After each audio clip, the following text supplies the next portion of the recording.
কথায় আছে শিক্ষকরা পিতামাতার সমতুল্য। এই কথাটি প্রমাণ করেছেন মাহারিন চৌধুরী। তিনি মাইলস্টোন কলেজের একজন শিক্ষিকা ছিলেন। ২১শে জুলাই যখন ঢাকার উত্তরার দিয়াবাড়িতে বিমানটি বিধ্বস্ত হয়ে আগুন দাউ দাউ করে ছড়িয়ে পড়ে স্কুল গেটের সামনে, তখন তিনি চাইলেই বের হয়ে যেতে পারতেন। কিন্তু না, তিনি এমনটি না করে তিনি ছুটে গেলেন তার প্রাণপ্রিয় ছাত্রছাত্রীদের জন্য।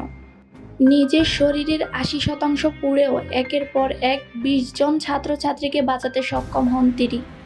গুরুতর দগ্ধ এই মহৎ প্রাণ মাহারিন চৌধুরী এর মৃত্যু হয় সোমবার রাতে। মাহারিন চৌধুরীকে নিয়ে আবেগময় স্ট্যাটাস ছড়িয়ে পড়েছে ইউটিউব, ফেসবুক এবং অন্যান্য সোশ্যাল মিডিয়ায়।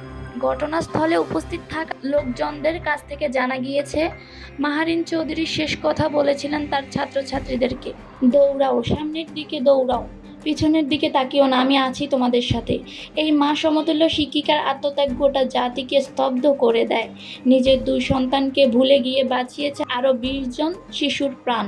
শেষ পর্যন্ত নিজেই চলে গেলেন না ফেরার দেশে। বাংলাদেশ তাকে জানত মাইলস্টোন কলেজের একজন শিক্ষিকা হিসেবে।